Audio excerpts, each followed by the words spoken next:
there's a part of me that feels like we are being put into the exact circumstances that would lead us to be more susceptible to getting this disease. I think you're totally right. We're being put in our homes, deprived of sunlight, and deprived of social interaction. Yeah, I feel like the deprivation of community too.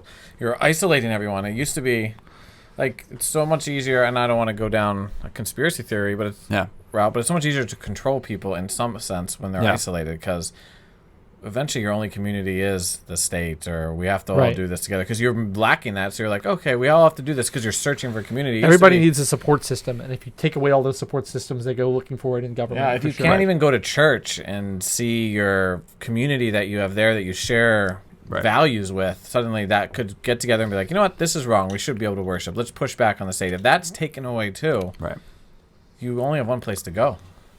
Yeah, which is where? The state. Like, you have to like, oh, we're all part of this together, everyone. Let's all just stay in our homes. And, I mean, I don't think it's planned that way, but I think it's an opportunity that they eventually realize, like, oh, we can take advantage of this. Let's do this. Let's do this. We can. Or it is planned. Maybe it is. Yeah, I know. It very well could be planned. Yeah, people keep talking about unintended consequences, and I'm always like, no, I think they're intended. I think there are some people that have intended these consequences. Some people taking advantage of them. I think there's.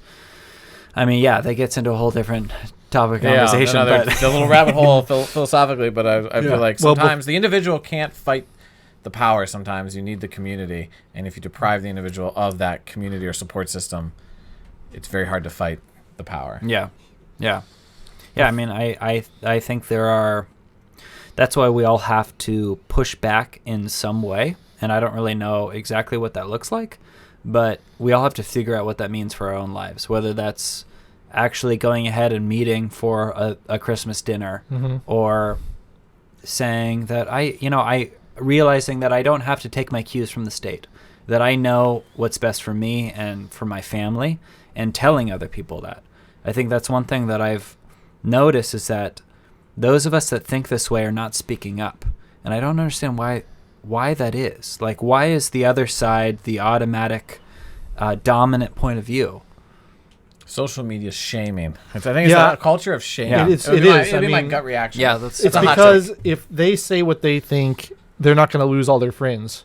Whereas if we say what we think, there's a chance we're going to lose all our friends, because they're so much more strident about saying you have to agree with me in order to be, in my social network. Yeah, but were they really culture? Are they really friends? No, it's true. It's a good point. But I think that, I certainly run into that. I have a lot of friends on the left, and I'm like, I'm not going to tell them exactly what I think about this stuff, because they'll disown me and they won't want to talk to me anymore.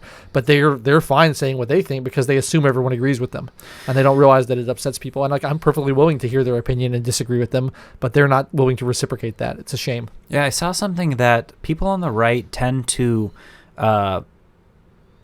read and watch and listen to sources on the right as well as sources on the left, and people on the left are less likely to do that. They focus on CNN, MSNBC, and I think that's not. I think podcasts are changing that, which is why I love podcasts, and I think it's the new medium. Especially this podcast, Last Call. Especially this podcast. Very good. This is the best of them.